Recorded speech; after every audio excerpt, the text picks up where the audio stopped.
অনেকগুলো কোম্পানি যারাতে টিমে লোকজন আছে বা কিভাবে লাইন আপ করতে হয় আমি আর খুলে বললাম না, সেইটা জানে, সেইভাবে পায়।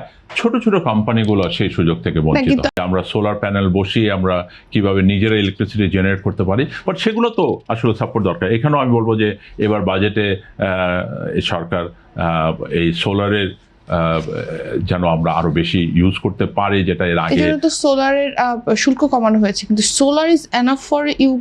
আপনাদের জন্য কি সোলার এনাফ মনে করেন আপনারা?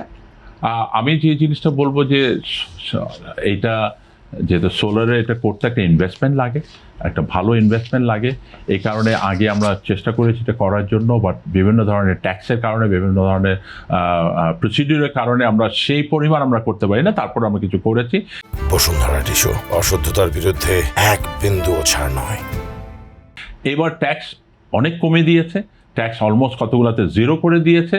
বাট এখানে যদি আরও স্পিড আপ করা যায়, সেটা যদি আরও পলিসি সাপোর্টের মধ্যে এগুলো নিয়ে আসে, ওখানে যেটা আমি দেখেছি যে এই সোলার প্যানেল বসানোর জন্য বাংলাদেশ ব্যাংকের একটা ফান্ড আছে কম সুদে, বাট সেই টাকাটা পাওয়া যায় না।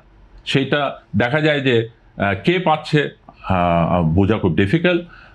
সেখানেও আবার একটা কোটারি থেকে গেছে, সেখানেও একটা সমস্যা থেকে গেছে যে সোলার প্যানেল বসানোর পরে এখানে আপনি ভালো কাজ করলেন, একটা গভর্নমেন্টকে সাপোর্ট করলেন, নিজে গভর্নমেন্টের গ্রিড থেকে যেখানে ফসিল ফুয়েল মানে তেল পুড়িয়ে, গ্যাস পুড়িয়ে, কাঠ পুড়িয়ে ইলেকট্রিসিটি জেনারেট হচ্ছে, সেটা না নিয়ে আপনি সূর্যের আলো থেকে যে ইলেকট্রিসিটি জেনারেট করে সেটা নিয়ে এনার্জি এফিশিয়েন্ট হচ্ছেন, একদিকে এনভায়রনমেন্ট ফ্রেন্ডলি হচ্ছেন, কিন্তু সেখানে আপনি নিজে তৈরি করলেন সরকারের উপরে প্রেশার না করে।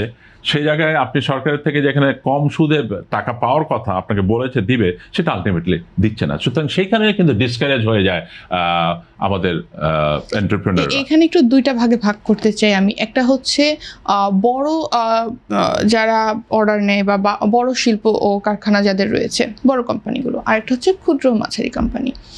দুটো ভাগ করি, কারণ বড় কোম্পানিগুলো বড় অর্ডার পায়, তাদের কিন্তু দেশে তারা বেশি বেশি বৈদেশিক মুদ্রা আনতে পারে।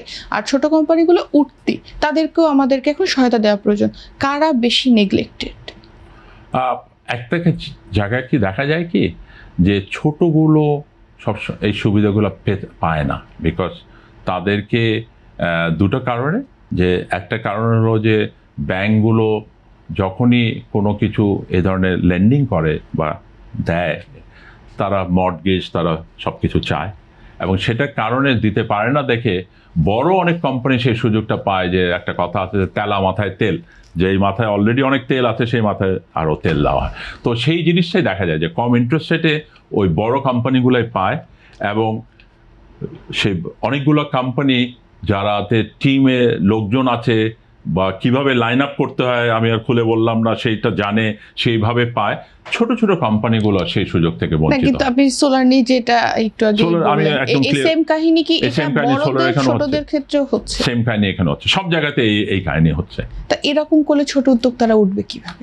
এই কারণেই আমি বলছি যে যদি ট্রান্সপারেন্সিটা বাড়ানো যায়, সরকারের এই বিভিন্ন জায়গায় এই জিনিসগুলোকে তুলে আনা যায়। আমি সিম্পল জিনিস বলি যে আপনি এখন একটা ফ্যাক্টরিতে যাবেন, রাস্তায় ট্রাফিকের কারণে আপনি সময় বেশি লাগছে, তেল পোড়াচ্ছে নিয়েতে, বিকজ রাস্তার মধ্যে ফুটপাতে এক ধরনের কোনো ওখানেও পলিটিক্যাল একটা কারণে ফুটপাত উঠানো হচ্ছে না, দোকান বসে গেছে, রাস্তার মধ্যে বিভিন্ন ধরনের গাড়ি আটকে আছে, ট্রাফিকে হচ্ছে না।